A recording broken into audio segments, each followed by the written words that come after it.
বাতাসের তোড়ে ভেঙে পড়ল সেতু। কথাটি অবিশ্বাস্য হলেও এমনটি সত্যি ঘটেছে।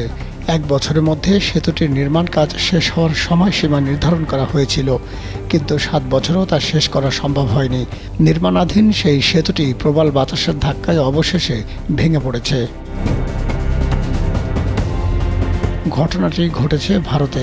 সোমবার রাতে দেশটির তেলেঙ্গানার পেদ্দাপল্লী জেলায় নির্মাণাধীন ওই সেতুর একাংশ বাতাসের ধাক্কায় ভেঙে পড়েছে। এই ঘটনায় ওই এলাকায় চাঞ্চল্যের সৃষ্টি হয়েছে। দেশটির সংবাদ মাধ্যম এনডিটিভির এক প্রতিবেদনে বলা হয়েছে, সোমবার স্থানীয় সময় রাত 9:45টার দিকে এই ঘটনা ঘটে। ওই এলাকায় প্রবল বাতাসের কারণে নির্মাণাধীন সেতুটির প্রায় 100 ফুট দূরত্বের 2টি পিলারের কনক্রিটের গার্ডার ভেঙে পড়ে।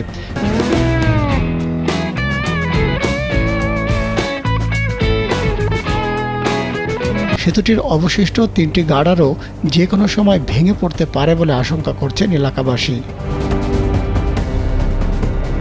সেতুটি থেকে 600 মিটার দূরে অবস্থিত ওদেদু গ্রামের বাসিন্দা সিকিকোন্দো বাক্করাও এনডিটিভিকে বলেছেন, সৌভাগ্যবশত সেতুটি ভেঙে পড়ার মাত্র 1 মিনিট আগে একটি বাসে করে 65 জন যাত্রী এর নিচ দিয়ে চলে যান।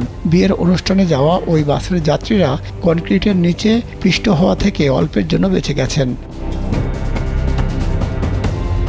2016 সালে তেলেঙ্গানা বিধানসভার তৎকালীন স্পিকার এস মধুসূদনচারী ও স্থানীয় বিধায়ক পুত্তা মধু মানাইর নদীর বুকে প্রায় 1 কিলোমিটার দীর্ঘ সেতুটির নির্মাণ কাজের উদ্বোধন করেন। সেতুটির নির্মাণের জন্য প্রায় 49 কোটি টাকা বরাদ্দ দেওয়া হয়।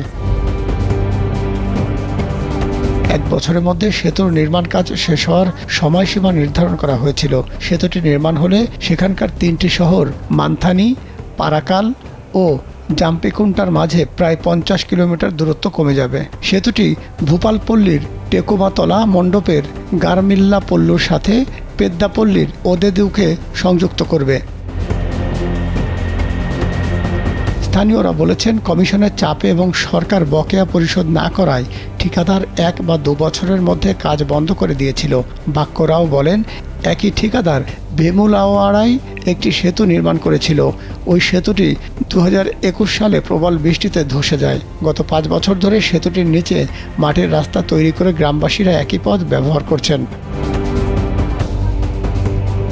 সন্দীপ রাও নামের অন্য এক বাসিন্দা বলেন, প্রকল্পের খরচ বাড়ানো হয়েছিল এবং গত বছর 60% কাজ শেষ না করে আরও 11 কোটি রুপি অতিরিক্ত বরাদ্দ দেওয়া হয়।